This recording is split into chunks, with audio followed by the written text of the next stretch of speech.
I've bought a few cheap charcoal grills off the internet that promised easy temperature control and then spent an hour fanning the coals, watching the thermometer bounce, and wondering why a simple dinner turned into a nighttime science experiment.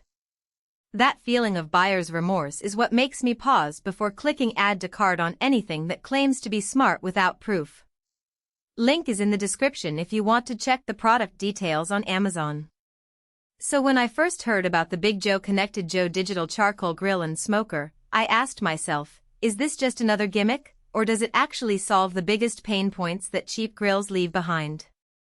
The first thing I noticed about the Konnected Joe is the way the app integrates with the grill. You download the companion app, pair it over Bluetooth, and suddenly you have a digital readout of the grill temperature and the ability to set a target.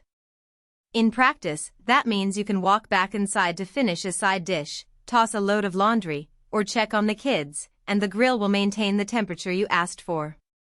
For anyone who has spent a weekend trying to keep a steady 225°F for a brisket and ended up with a charred crust because the coals died out, this hands-free automatic cook mode feels like a genuine time saver. It's not just a novelty, it removes the constant need to add charcoal, adjust vents, and guess when the grill has finally stabilized. The instant ignition system is another piece of the puzzle. Traditional charcoal grills require a lighter, a chimney starter, or a match, and the whole process can be messy and dangerous. Big Joe's built-in fire starter eliminates the need for any external tools. You press a button on the app, the grill lights itself, and the dome lifts smoothly thanks to the airlift hinge. The hinge really matters when you're trying to lift a heavy dome after a few hours of smoking. The lightweight makes the whole thing feel less like a workout and more like a kitchen appliance. Now, let's talk about what you can actually cook on this thing. The multi-level grilling surface lets you place a roasting rack on the top level for larger cuts while the lower level holds a drip pan or a basket of vegetables. In a single session, I smoked a half chicken at 225°F on the bottom level, while a skillet of corn on the cob roasted on the top level at around 350°F. The temperature separation stayed consistent because the control tower top vent holds the airflow steady, so the chicken didn't get pulled into the hotter zone. For a backyard enthusiast who loves to experiment with a mix of low and slow and quick sear, this flexibility is a real advantage. But the grill isn't a magic wand, and there are trade-offs you need to know before you decide whether it's the right fit for you. First, the digital control is only as good as the sensor it uses, and the sensor is placed in the dome rather than directly in the cooking chamber.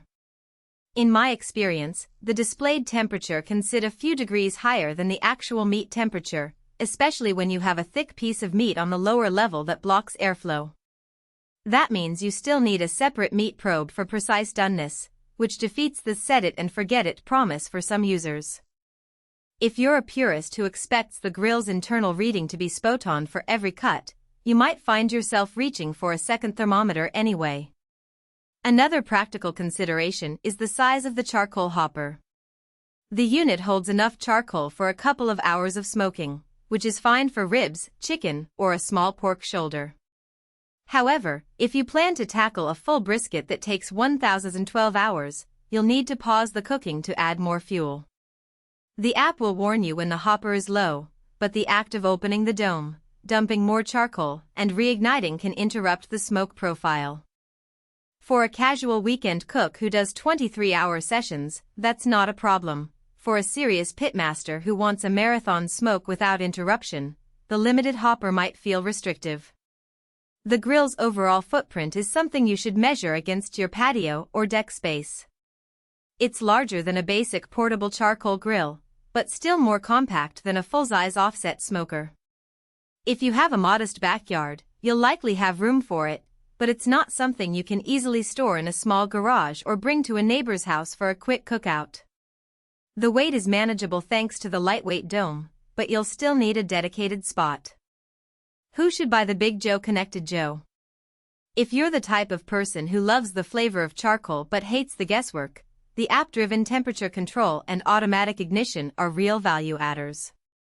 It shines for families that want to grill a steak while the kids are playing, for people who enjoy experimenting with multiple cooking zones in one session, and for anyone who appreciates the convenience of not having to babysit a fire. It also makes